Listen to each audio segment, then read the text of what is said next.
Welcome to a special edition of Roll Call, a 126th Air Refueling Wing podcast of the Illinois Air National Guard at Scott Air Force Base. I'm your host, Technical Sergeant Brian Ellison. The Roll Call podcast focused on people, mission, and community. Want to say hello to all our deployers out there.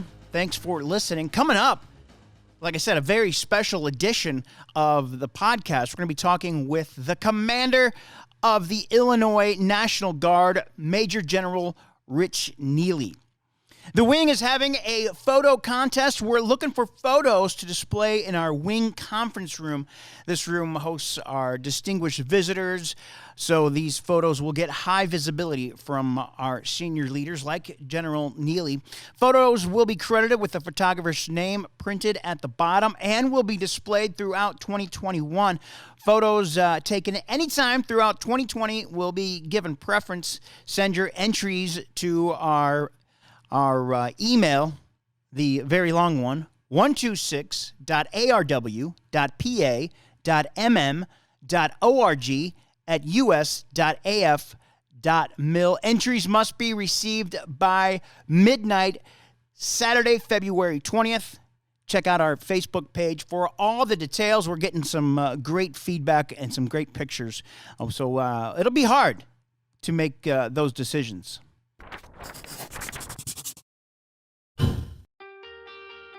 I'm Tech Sergeant Scoggins in the 126th Air National Guard Air Refueling Wing, and I'm an aerospace maintenance technician, a crew chief.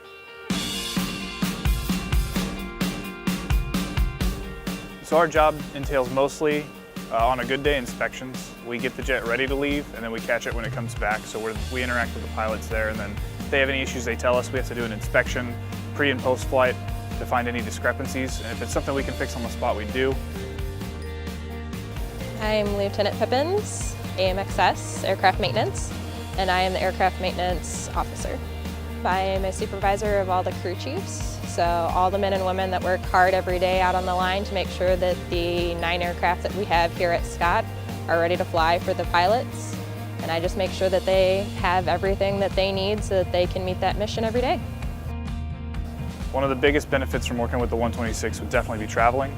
I've got to go to a lot of cool places for free to me. We get to go to Europe a lot. We're state partners with Poland, so we get Poland at least once or twice a year. It's nice. If you are in the unit, I recommend picking up that trip. Thanks to joining the Guard, I've been able to get my bachelor's in kinesiology from the University of Illinois, and then I got my doctor of physical therapy from Southwest Baptist University. So I'm a doctor of physical therapy on the civilian side. I work as an outpatient physical therapist. They're both completely different jobs, but completely rewarding. I work one-on-one mostly in my civilian career field, and then here I'm in charge of 50 people, so it's a much larger scale, but they're both provided me so much experience. Hi, we are the 126 recruiting team. I'm Master Sergeant Heather Wilde, recruiting flight chief. I'm Technical Sergeant Richard Olson, production recruiter. To learn more about career training with the 126, give us a call at 618-222-5701. But wait, there's more. Give us a call in the next 5 minutes and you could qualify for 4 years of free college tuition.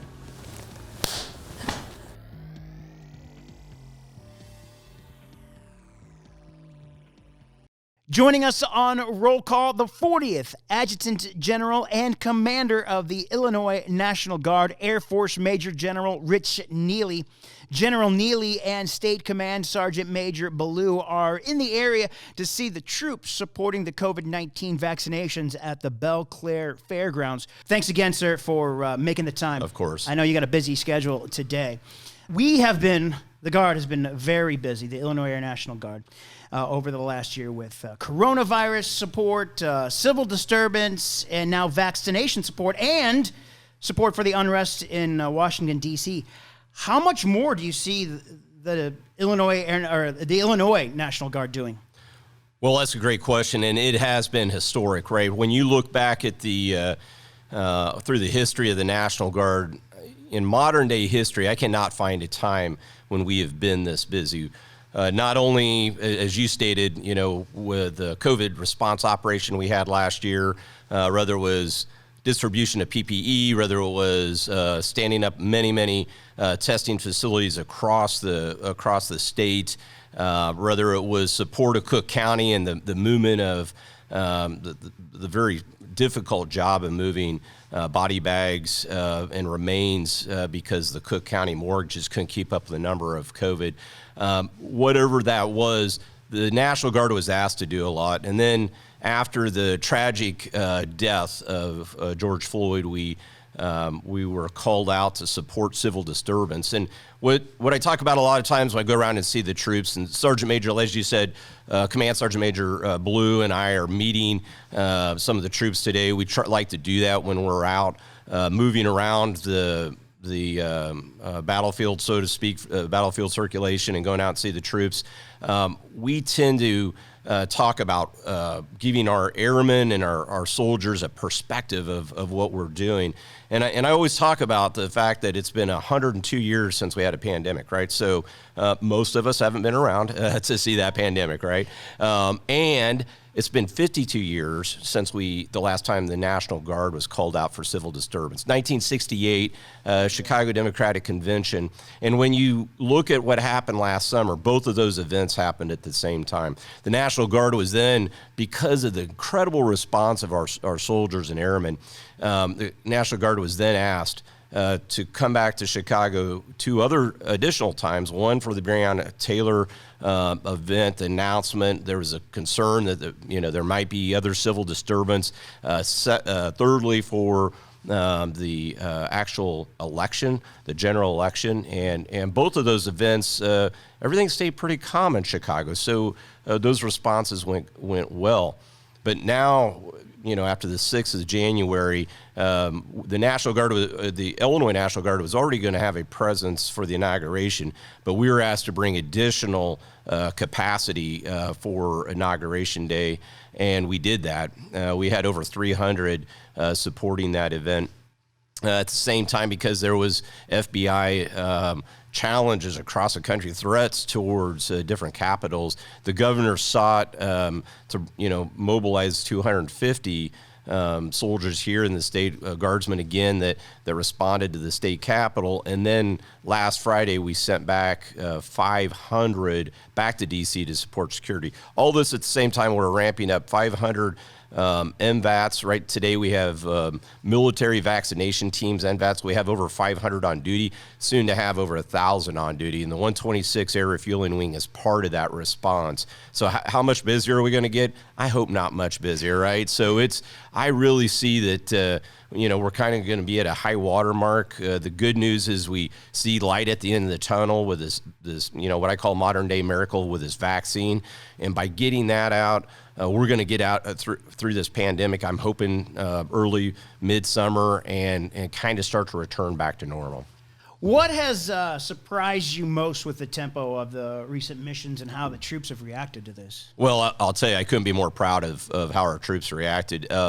Each of these missions are unique, and for many of the times I'll go out and talk to our young soldiers, our young airmen, and we'll have the discussion. I'll make sure to bring out the fact that you may have joined the National Guard and you may be like E3 and you had no idea you'd ever get called out for the state. You raised your right hand, you swore into the United States Air Force, and also, by the way, when you did your oath of office, you also said something into the state of Illinois, and you may not have fully understood that you could be called up. I know when I joined the Guard, I didn't realize that either, but we are, and in big ways, and so. What we found is every time we've asked for support, the National Guard's responded, and we all know the National Guard was not built to do vaccination missions. The National Guard was not built to go out and run test sites. But what's unique about the Guard, and I talk to the governor all the time about this, and the National Guard takes their military skills, and we all understand that. We take our military skills, the skills to even understand command and control, planning, and all those things, and we apply them to very unique situations where we can help. Of course, we're never the lead agency. We're always supporting, and we're not, in the case of civil disturbance, I always talk about we're not the law enforcement professionals, but we're back there to relieve them of duties that they can, that we can take on that gives them opportunities. So the National Guard's just been phenomenal, and we're kind of a product of our own success. We've continued to respond and do exceptionally well. in our state. For many years, when I was in the formation, I'd say, we'd always say, hey, we want to be taken serious. We want to be called forward if we're needed, and we want to be prepared for that. And that's absolutely what the National Guard's done. So the troops have done phenomenally well. You mentioned the governor. What's been Governor Pritzker's reaction to the National Guard performance? Well, I'll tell you, he couldn't be more proud of, and I have the luxury of going to a lot of the press events with him and hear the accolades on a regular basis about how well the Illinois National Guard performs. And he will always talk about, he's proud as a governor. He's, all the governors have a National Guard, but he says the Illinois National Guard is the best National Guard. And he really talks about those tough missions that are given to the Guard, and they just respond every time. And so he's someone that's very proud of not only our state service, but obviously the military service. And before COVID hit, he would, even if we had deployment ceremonies and there was 12 people deploying, he'd show up at Camp Lincoln and come to the ceremonies if he was at all able to make it in his schedule. I think you touched on this before, but I'll ask again. How long will vaccination support and the DC support continue? Well, I'll start with the DC support because it's probably the easier one. We're committed to support DC up and through the middle of March timeframe. So we expect that, sometime in the middle of March or maybe a little bit sooner if the security mission, there's a lot of work going on in DC to figure out how they can secure some of those locations without the National Guard. And so if they come up with solutions before that, we may be relieved a little bit earlier. But at this point, our contract with the National Guard Bureau is through the middle of March timeframe. Now, as far as vaccination, that's a tough one to see, right? 12 million people in the state of Illinois to vaccinate. However, much like testing, I see us ramping up for 90 or 120 days to get the machine started, to get our most vulnerable vaccinated, and for the commercial sector to really catch up in the vaccination process. And we saw this in testing. When testing occurred early on, the National Guard started, and I'll tell you, I'll go back to Illinois again. Illinois set the standard for one of the best testing locations and how we operated it across the nation. We used our civil support team, we used our SURF-P, and they were able to really hone out the specialty of that. And that's what I see with vaccinations. We're doing vaccinations right now because the commercial side hasn't caught up. Walgreens and CVS, for instance, are very busy with vaccinating long-term care facilities. That contract with the federal government's there, but they should be done in the next 6 or 8 weeks. And so they'll become available to, pop up, and just like going in and getting your flu shot at Walgreens, you can go there and probably get it in the future. It's all about supply and demand at this point, and as we I see over the next month or so, next month to two, we'll see that supply of vaccine catching up and building. And so I'm hopeful that over the next 90, 120 days that we'll be able to be out of the vaccination mission. Now, with saying that, I'll tell you, and I'll go back to Governor Pritzker, because last year a lot of states never got out of the testing. They never concluded COVID ops, and we pretty much, as Illinois, as the Illinois National Guard, we concluded COVID operations in the middle of July, into July timeframe. And I'd asked the governor, hey, we need to move this to contracts services if possible and get the Guard out of this business. And he was very responsive and moved the Guard out, and we were able to return back to our regular jobs, right? Back to preparing to deploy around the world in our training missions. So I think that we'll have that same kind of response going forward. And what I'm looking for from the troops is a 90, 120 day sprint here as we try to close out this pandemic. You mentioned we're going to have up to 1,000 troops, right, probably deployed with those MVAT teams. Yep. And there's 3 places in the state right now, or there will be 3 places. There'll be more than just Chicago, absolutely, Springfield, and Metro East.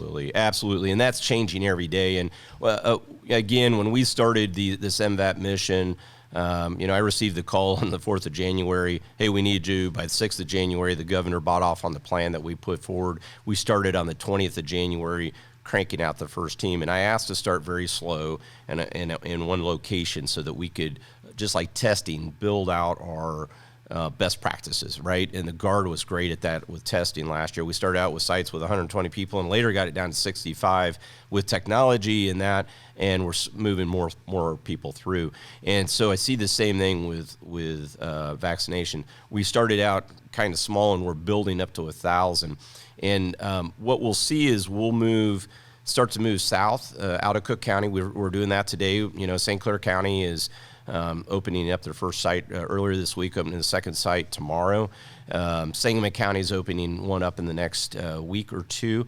And there's more and more that are going to come on. Carbondale here in the near future. And what we're going to move from is a kind of larger fixed sites to downstate. We're going to go to kind of a regional or a county location with mobile vaccination teams. So what the Guard can offer, we have about 25 teams that's going to be purely organic with our medics, whether it's the 68 whiskeys on the Army side or our 4Ns and medics on the air side, that will be able to move around. And so we'll have rental vehicles, we'll have the equipment, and they may plop down in like the Carbondale area, for instance, is one of the areas we're looking at. And the health department, again, in this scenario, we take our orders from the health department. And so we're going to commit a team to that, and the health department may say, hey, we need you to go to this little town over here and set up for 3 days. We need you to go to this little town over here and set up for 3 days. And that's how we'll start to spread kind of a spoken hub approach to doing immunizations throughout the rest of the state. With vaccinations for service members that are available, they're optional right now. Right. Will that change soon, and how important do you see it for folks to get vaccinated? So when I look in my senior leader crystal ball, I do see that will be something that will change in the near future. And I know there's some hesitation. You and I spoke before. I received my first immunization. I was very happy to get it. I was excited about getting it. I think, again, it's one more step towards normalcy. I think it's, as much as I travel around the state, it's less of an opportunity for me to bring the infection home to my family or anybody else. And so I see it as moving in the right direction.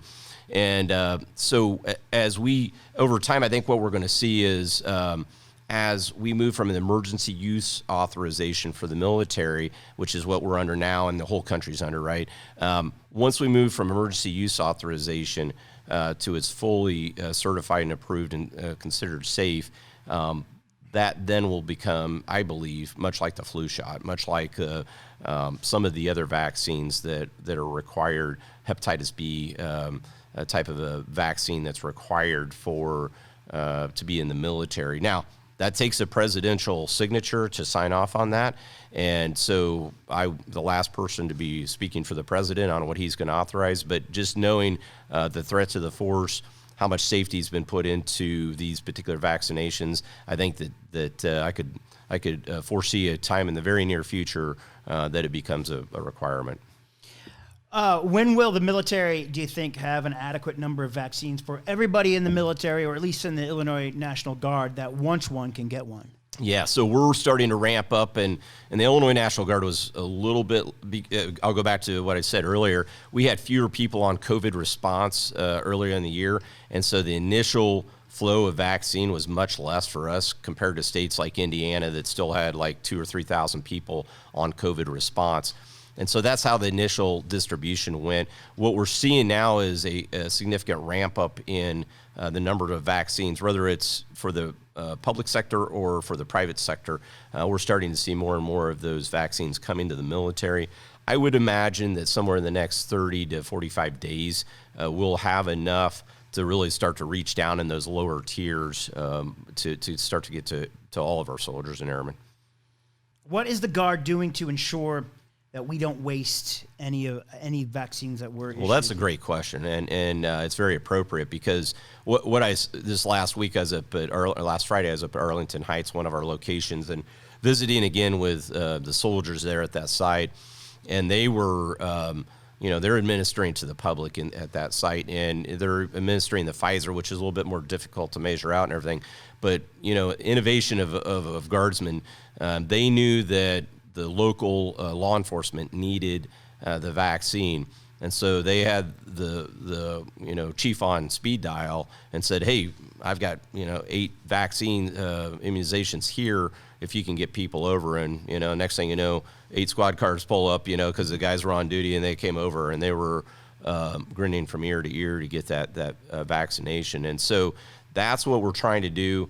I have the authority within the state to move up and down, the Illinois National Guard up and down who gets vaccine. And I've distributed, I've given authority down to the commanders, down to those 6 level at the wings and brigade level to say, make sure that we don't waste that. So if we open a vial and we say it's this tier of personnel, but, we ran out of volunteers, let's reach down to the next level and see what volunteers we have there, just to ensure if we open a vial that we're not going to waste it. And I'm trying to give my commanders as much flexibility as possible to get those out there. That's how I got lucky and got mine. That's excellent. I was there to take pictures of our guys getting, and they were like, "You want one?" I was like, "Heck yeah!" Absolutely, absolutely. And we, this vaccine doesn't do us any good unless we get it in everybody's arms. And so, and the Air Guard is so much better facilitated to actually get these immunizations out because we're all on one patch, and we're able to quickly pull people in and that particular full-time force. And so we've pushed a few more to the Air Guard than per capita than the Army, just because we knew we could execute these early on. I know, troops are itching to get them. Should troops maybe that are your DSGs, your traditional guardsmen, should they go sign up with their local community, or should they local community municipality vaccination programs, or wait till they come here for drill? Yes. Okay. So what I would tell you is, so the 2 categories that are open right now is the 65 and older, which we have very few, and I don't think we have any in our formation that age. Right. Or our frontline healthcare workers or other frontline workers. And so if you're at work and as a traditional guardsman and you have an opportunity to get an immunization, you can absolutely get an immunization. They'll give you a card. You got to report to the medical group. Bring that card in, make sure that they're aware that you got it, that you got to understand, did I get Pfizer or Moderna, so that we can kind of line that up. I mentioned earlier I received mine. Mine was because they veterans, the veterans homes here in the state of Illinois asked me to do a public service announcement. And I went up and because there were some folks that were hesitant the staff was hesitant.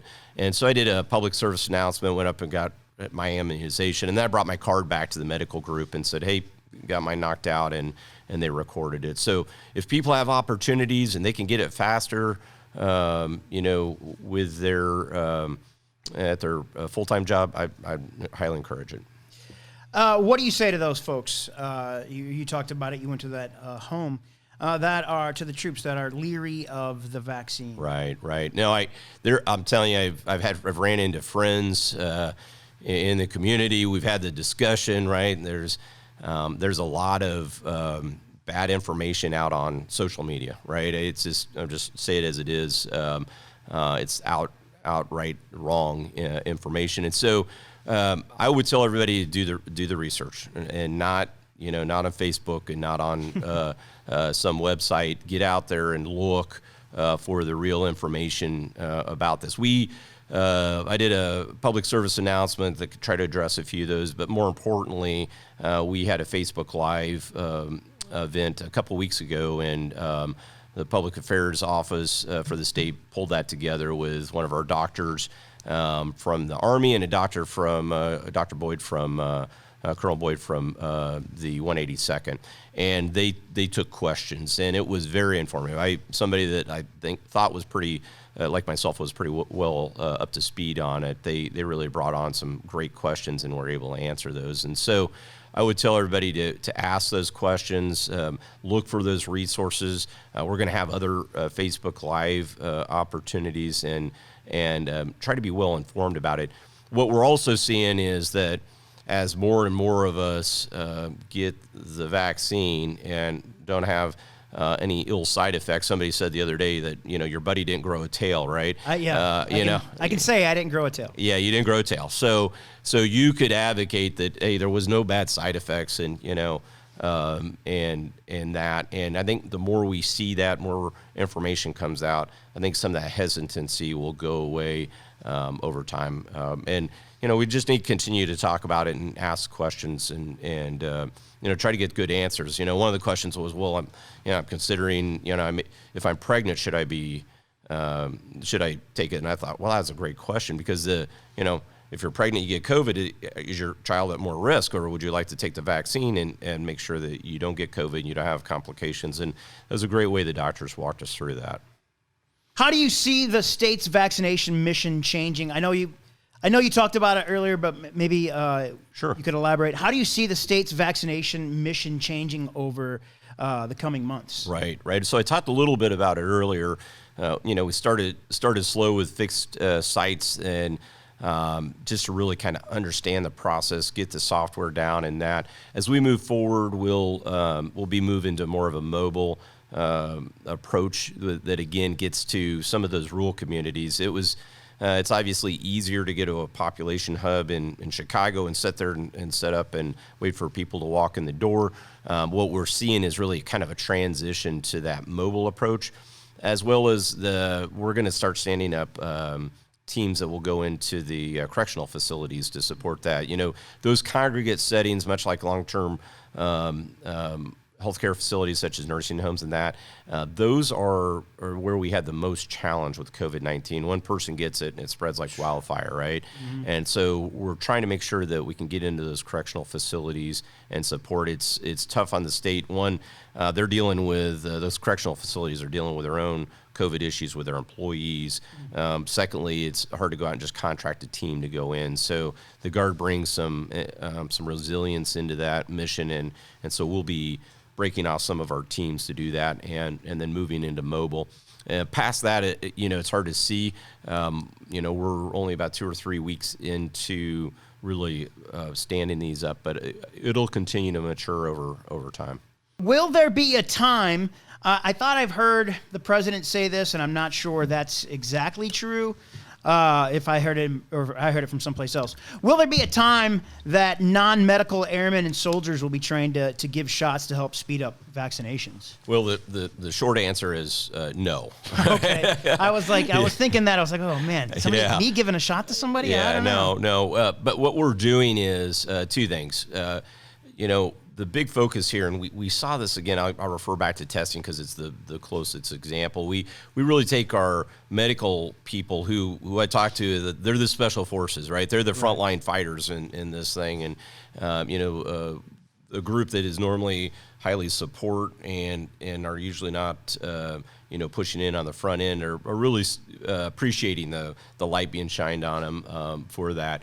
But what we're doing is taking that small group of highly specialized individuals and putting enablers behind them, right? And so people that, can support handing out PPE, can support checking people for COVID when they come in the door, that can support data entry, and then we're just trying to put, a 2-to-1 ratio kind of thing with our medical folks and non-medical. The other thing that's going to be happening here in the near future, and it might be along the lines of what you heard, was the National Guard Bureau is looking for an exception to policy for our drill status guardsmen, right? That may be, they may work in the public affairs career field or finance on the weekend, but they're medical professionals during the week. So bring their licensed skill set into these vaccination lines and allow them to give vaccinations as well. And that will help us overall increase the number of vaccinators that we have. That's probably what I heard. Yeah, I would guess. I don't want to give shots. No, I don't want to give shots either. I mean, I've got plenty of tattoos, but I'd be scared to stick myself. How do you see the state's partnership with Poland? Will there be more missions to Poland or longer deployments there, with maybe a change in foreign affairs at the administration level? Well, that's a great question, and so everything, lots of changes with administration that we'll find out about over the next 6 to 9 months. It's taken a minute. Today I had it's funny you mentioned that. I had a European conference with the most senior European commanders, and the tags that have state partnership programs are all invited into that, and so it's a strategic look at how the theater's set and where we're planning to go with NATO and all those kind of things. And so I will tell you, Illinois has an incredible relationship with Poland, and I think all of us that are part of the Guard think that, but to really see it compared to other states, it's amazing, and we're constantly called out as the gold standard for state partnership program because of what we're doing. And in 2014, with the big thing that really changed the calculus is when Crimea was taken, and obviously Russia's aggression during that time frame really changed how that Eastern European bloc looked. And hey, if they can do that, what else can they do? And so it's changed both Poland's approach, it's changed the Europeans' approach, it's changed NATO's approach, and it's increased our prioritization, I think, as a state partnership program. So we have, because of geography where Poland is, because of our long relationship, because of how close Poland is as a European country compared to the rest with the United States, they become one of our most significant allies. And so we'll continue to see more and more missions going there. Some states have 2 and 3 state partnerships. I tend to say no to those additional partnerships because it takes away from your primary partnership. And I mean, right now Poland will take every assistance we can give them, and there's only so much we can do for them to assist them, and in turn have a bilateral relationship. And it's becoming very bilateral as Poland matures, right? So they actually brought a medical team over to support Illinois during the COVID earlier this year, and they wanted to bring some of their skill sets in, and that earlier in 2020, I should say. And so that really speaks to the maturity of the program. So as the Adjutant General, the only way I would take on another state partnership program is that another country would be if it complements our relationship with Poland, because Poland is a significant partner, and it's asked a lot. So we, everything from standing up their AOCs to the 183rd AOG is key to that. Obviously, the 126 does a fabulous job with supporting those fighters. Those fighters don't get tanker time from Germany or anybody else. And I sat at the table with the Chief of Staff of the Air Force a year and a half ago and talked about what the 126 does to support that mission. And he was blown away because he didn't realize that we send tankers over to ensure that Poland meets NATO standards by getting check marks for the number of air refuelings they get. And it's all thanks to the 126 for what they do. The 182nd, supporting the stand-up of their initial 130Es, and now they're going to be getting some H models. The 183rd, when they had F-16s, they delivered the first 2 F-16s to Poland. That relationship goes on and on, in addition to what the Army's done with bilateral deployments for nearly 20 years, first into Iraq and then to Afghanistan. Not that, so every time that Poland sent, whether it's a brigade, battalion size formation, the Illinois Army National Guard sent a team of somewhere between 20 to down to 5 now, individuals that would bolt onto that, embed with them, and ensure that they had, in a combat zone, ensure that they had what they needed from the U.S. Army for support. And that relationship, over 20 years, we had lieutenant colonels that are now general officers that are general officers in the Polish military that remember all the three highest general officers in the Polish military deployed with the Illinois National Guard teams, and they can tell you exactly who was on their deployment, and those relationships go a long way.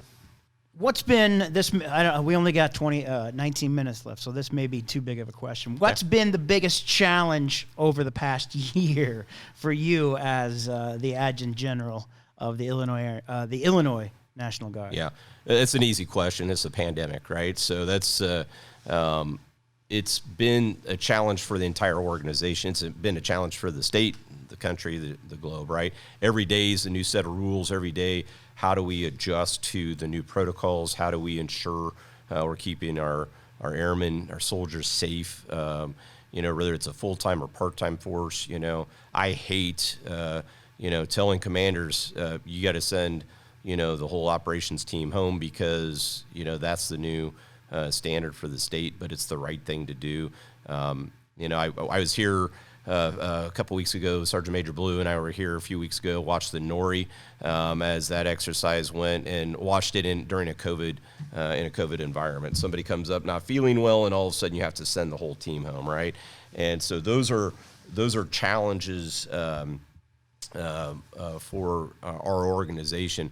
And when you take what we did over this last year, it was 133,000 man days that were executed last year for COVID and civil disturbance, right? Those are above and beyond what we do on a regular year, on top of 1,800 guardsmen, soldiers, and airmen that deployed for their worldwide missions. That's what we did last year in a pandemic, right?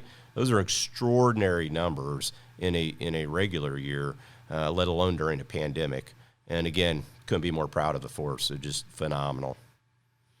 So what we really brought you down here for, sir, is just for you to tell us how good the 126th Air Refueling Wing is. Right, absolutely.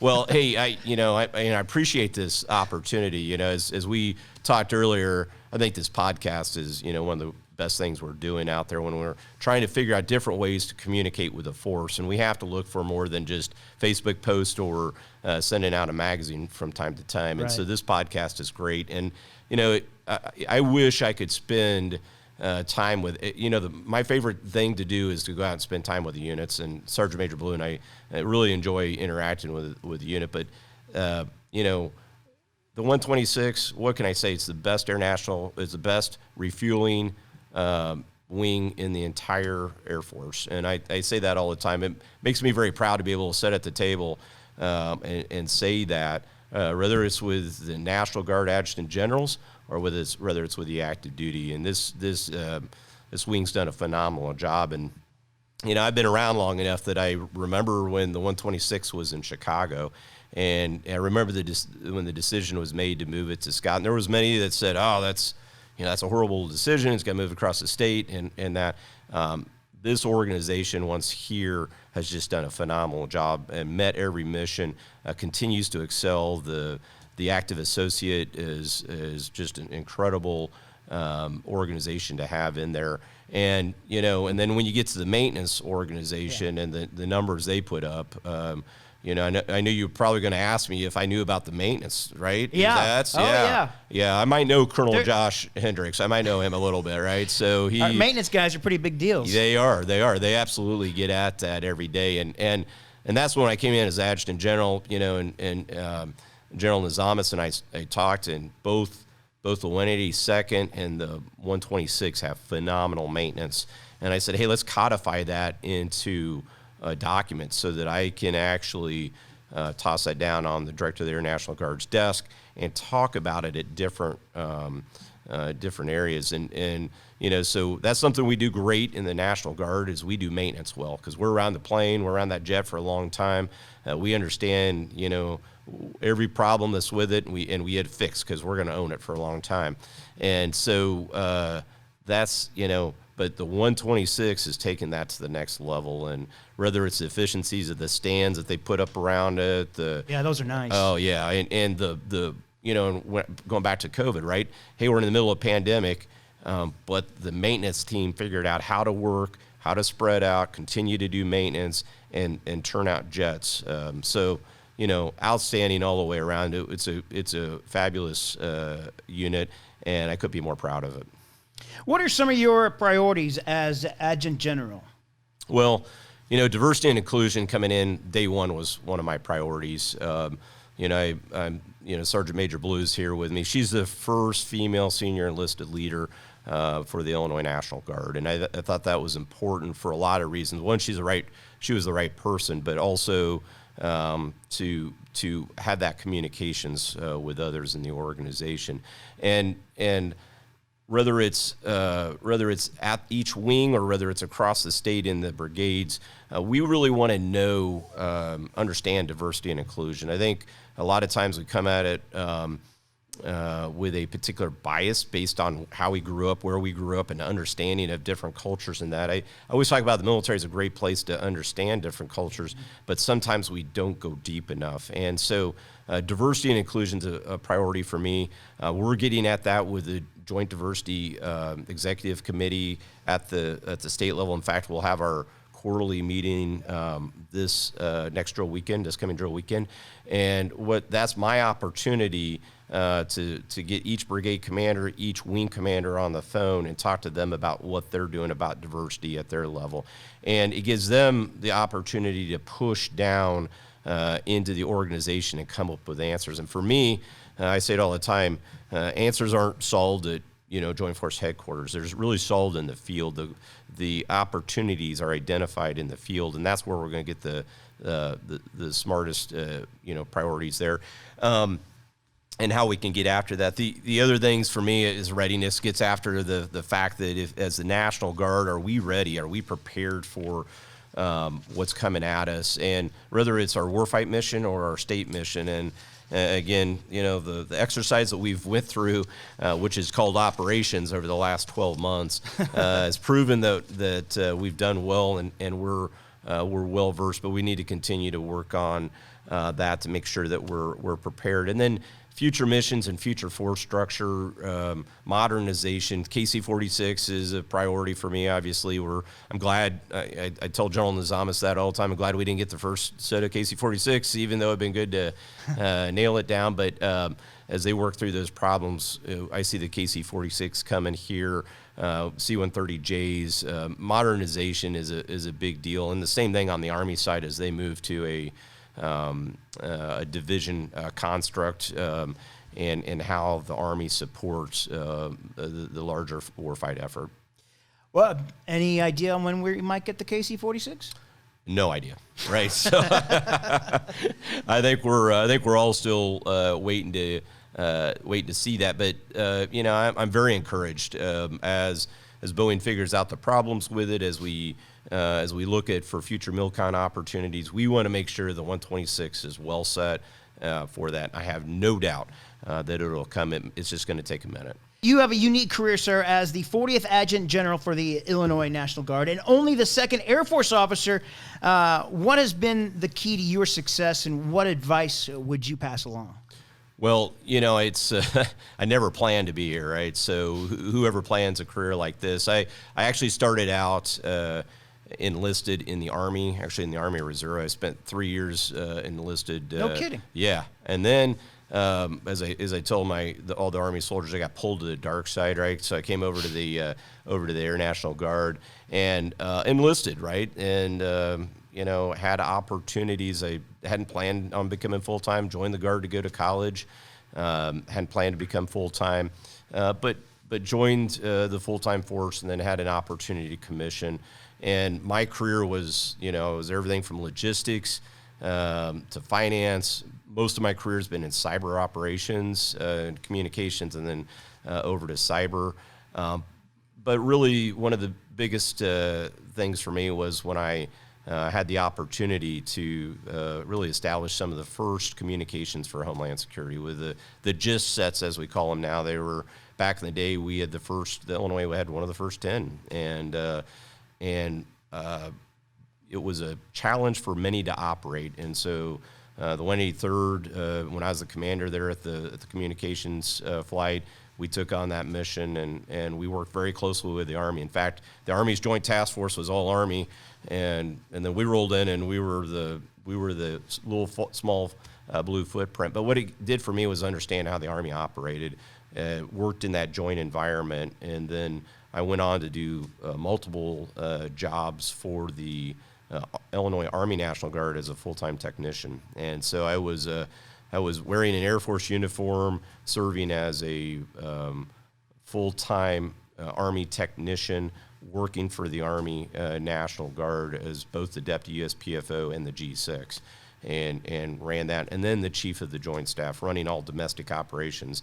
And the reason I had that opportunity was I never said no to a new challenge, right? And I would tell every enlisted member and every officer that is, don't be afraid to take on new challenges. Don't be afraid to shy away, and don't, make sure that you're prepared for opportunities when they come. That means getting your PME knocked out. That means, hey, if you're an officer, you better have a master's if you want to continue through the ranks. There's a lot of things that are minimum standards that you want to have more than just the minimum, right? That means a deployment, that means command, that means staff opportunities, understanding how a staff works, not just at the tactical level, but at the headquarters level, being able to do all those things. And that's what I was blessed. Several people have asked me, hey, how did you do that, sir? And nobody could replicate what happened to me, right? I was very fortunate.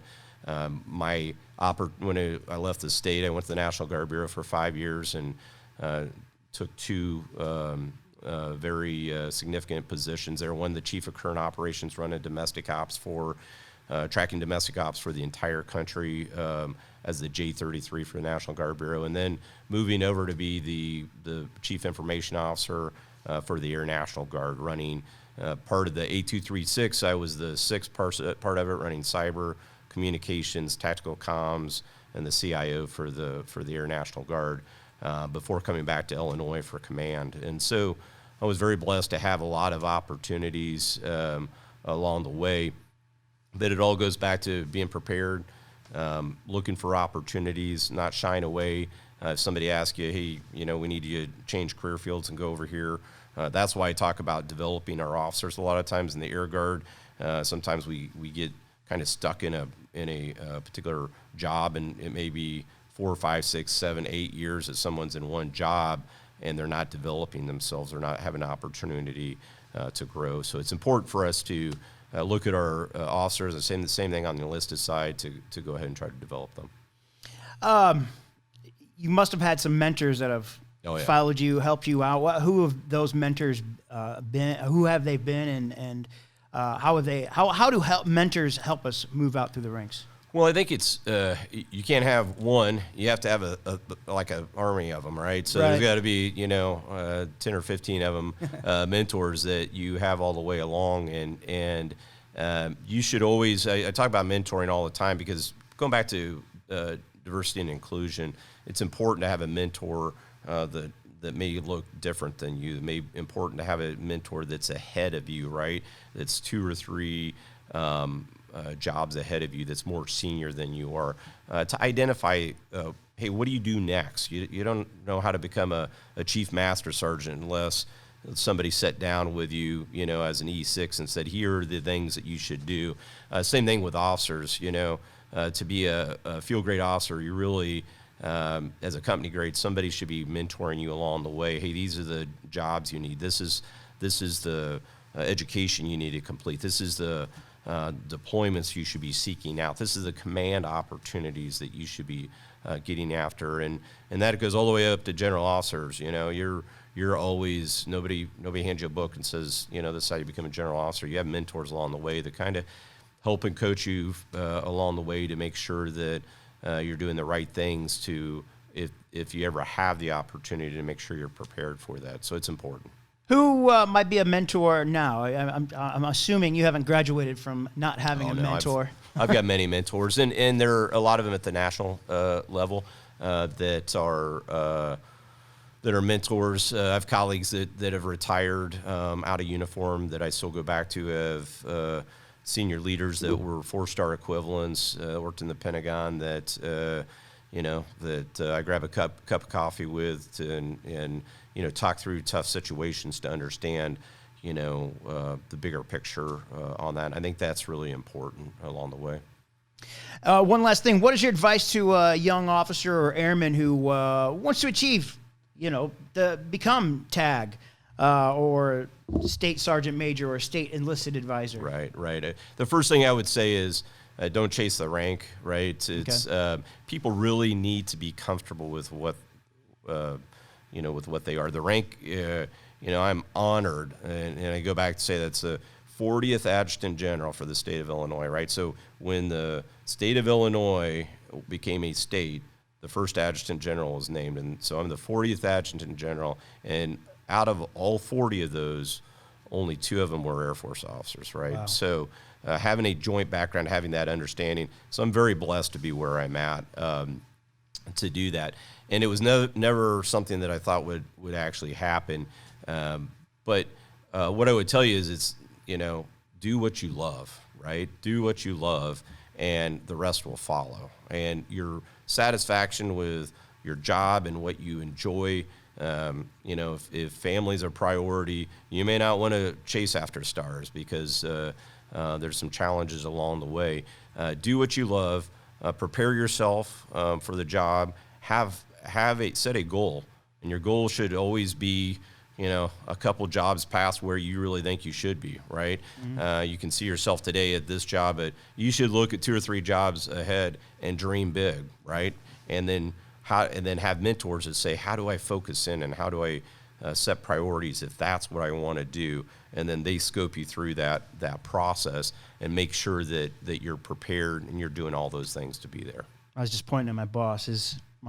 That's my job that he's sitting in right now. That's exactly right.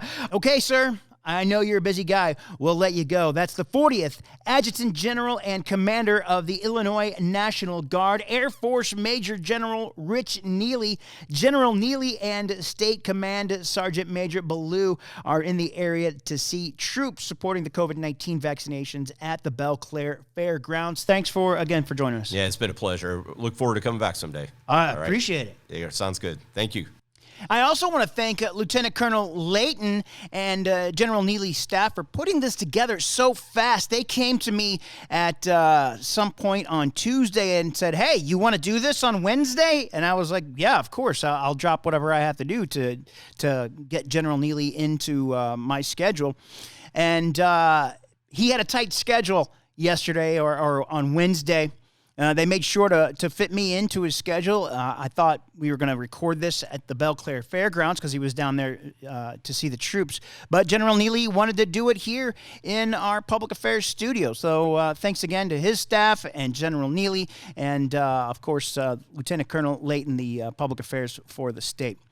Because Colonel Jackson just took command, it seems like it was probably 20 years ago, but he has just taken command in less than it's almost been a year now.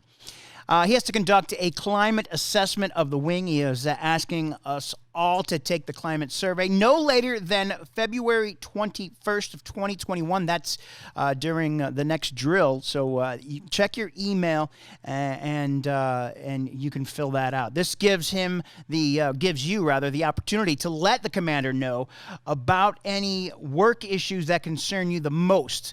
Your survey, like I said, is voluntary. You can find that link for the climate survey in your military email. You can find all of our links to our webpage and Facebook at linktr.ee/126ARW. If you're watching on Facebook, don't forget you can take this with you. You can download it at Spotify and iTunes.